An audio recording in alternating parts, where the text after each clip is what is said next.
মৃত্যুপুরী আনন্দপুর অগ্নিকাণ্ডে আরো বাড়ল মৃত্যু। অগ্নিকাণ্ডে মৃতের সংখ্যা বেড়ে 21, নিখোঁজ 27। ভস্মীভূত গোডাউন থেকে উদ্ধার আরো দেহ।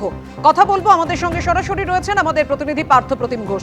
পার্থ, দেখো, শুরু থেকে এই আশঙ্কাটাই হচ্ছিল যে এই দেহাংশ যখন বেরোতে থাকবে সেই সংখ্যাটা কোথায় গিয়ে দাঁড়াবে। একেবারে দেখো, এবং তার পাশাপাশি তোমায় বলে রাখি, একটা তদন্তের যে পার্ট সেটা হচ্ছে পুলিশের তরফ থেকে যে বিষয়টা জানানো হয়েছে যে এই যে অগ্নিকাণ্ডের ঘটনা, সেই অগ্নিকাণ্ডের ঘটনা একটা স্পেশাল ইনভেস্টিগেশন টিম গঠন করেছে পুলিশ। বারুইপুর পুলিশ জেলার অ্যাডিশনাল এসপি হেডকোয়ার্টারের নেতৃত্বে 5 সদস্যের টিম, তারা কিন্তু এখন থেকে গোটা এই যে ঘটনা, সেই ঘটনা কিন্তু একটা এসআইটি গঠন করা হয়েছে, তা তদন্ত করবে। আমার সহকর্মী শ্যামল জানাকে দেখাতে বলবো এই যে মৃত্যুপুরী আনন্দপুর, যে আনন্দের মধ্যে একটা, এখানে আনন্দপুরে একবারে বিষাদের ছায়া, এবং সেই জায়গায় এখন দমকল শুধুমাত্র উপস্থিত রয়েছে, পুলিশ উপস্থিত রয়েছে, তবে সার্চের প্রক্রিয়া সেটা এখন বন্ধ। কালকে সকালবেলা দিনের আলো ফোটার পরে আবারও কিন্তু সার্চ অপারেশন সেটা শুরু হবে।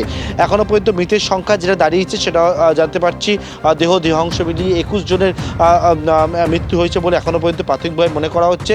পাশাপাশি 27 জনের নিখোঁজের একটা তালিকা, সেই তালিকাও কিন্তু পাওয়া যাচ্ছে। অর্থাৎ আরও কিছু রয়েছে কিনার ভেতরে সেই সার্চের জন্য কালকে সকালবেলা আবারও কিন্তু সার্চ অপারেশন শুরু হবে। দমকল এখন থাকছে প্রত্যেক আধ ঘন্টা ছাড়া দমকল কর্মীরা এই যে ভেতরে যে গোডাউনগুলো যেখানে অগ্নিকাণ্ডের ঘটনা ঘটেছে সেখানে কোনো রকম পকেট ফায়ার রয়েছে কিনা সেটা কিন্তু পরীক্ষা করার জন্য দমকলের টিম প্রতি আধ ঘন্টা ছাড়া তারা ভেতরে গিয়ে এই তদন্তে এসআইটি গঠন করে বারুইপুর জেলা পুলিশ তারা তদন্ত শুরু করেছে। আনন্দপুর অগ্নিকাণ্ডে এখনো যা খবর পাওয়া যাচ্ছে 21 জনের মৃত্যু হয়েছে, নিখোঁজ 27। ধন্যবাদ। এই মুহূর্তে আমরা বারুইপুর সদর হাসপাতালে রয়েছে, আমাদের সঙ্গে যারা রয়েছেন তাদের স্বজনরা আনন্দপুরের যে অগ্নিকাণ্ড সেখানে তারা নিখোঁজ, এবং পরিবার পরিজনদের খোঁজ পেতে তারা আজকে বারুইপুর সদর হাসপাতালে এসছেন। কেন এসছেন? কারণ তাদের থেকে নমুনা সংগ্রহ করা হবে এবং সেই নমুনা সংগ্রহ করে ডিএনএ পরীক্ষা হবে। 16 জনের দেহাংশ পাওয়া গিয়েছে, এছাড়া আরও অনেকে নিখোঁজ, এবং সেই নিখোঁজ ব্যক্তিদের যদি খোঁজ পাওয়া যায়, আদৌ যদি তাদের দেহাংশ পাওয়া যায়, সেগুলো সঠিকভাবে পরিবারের হাতে দেওয়ার জন্যেই এই নমুনা সংগ্রহের যে উদ্যোগ সেটা প্রশাসনের তরফে নেওয়া হয়েছে। এর আগে বিভিন্ন দুর্ঘটনায় আমরা দেখেছি, আহমেদাবাদে প্লেন দুর্ঘটনা, এবং এর আগে আমরা দেখেছি যে বিভিন্ন অগ্নিকাণ্ডেও এই রকম উদ্যোগ নেওয়া হয়েছিল, এবং আমরা দেখছি সামনে তারা যাচ্ছেন। আমার সহকর্মী ভগবান শাহকে দেখাতে বলবো, সারি সারিভাবে তারা যাচ্ছেন।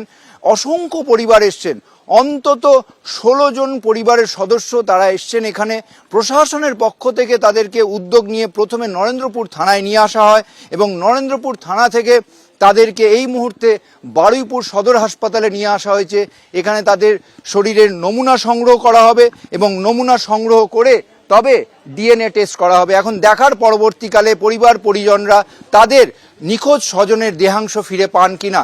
ক্যামেরায় ভগবান শাহর সঙ্গে ঝিলম করঞ্জয়, এবিপি আনন্দ, বারুইপুর। এবিপি আনন্দ, এগিয়ে থাকে, এগিয়ে রাখে।